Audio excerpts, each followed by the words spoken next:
Llwciodd 2 baracetamol yn y car.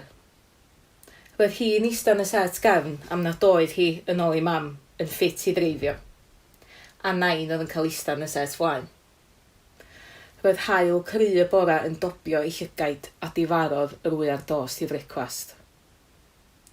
Wrth i'r 2 siarad yn y set i blaen am hyn llall ac arall, meddyliodd Ffi pam ddiawl i bo hi'n mynd efo'i mam a'i nain i glwb gweu ar ddy Sul, yn enwedig efo hangover fel hyn. Pwysodd ei phen yn erbyn y ffinast. Wrth iddi gau ei llygad, crwydrodd ei meddwl yn syth at y bora hwnnw pan ddeffrodd yng nghynfasa gwely Siôn yn hanner dillad y noson cynt. Pam ei bo hi'n gadael i'w meddylia gropian yn ôl ato ddydd ar ôl dydd.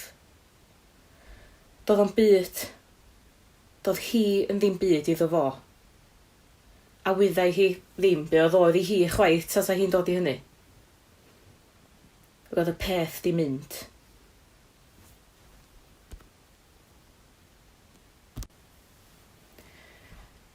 Daeth wyneb yn wyneb a brynia o flancedi, yn sbloed sio liw a phatryma.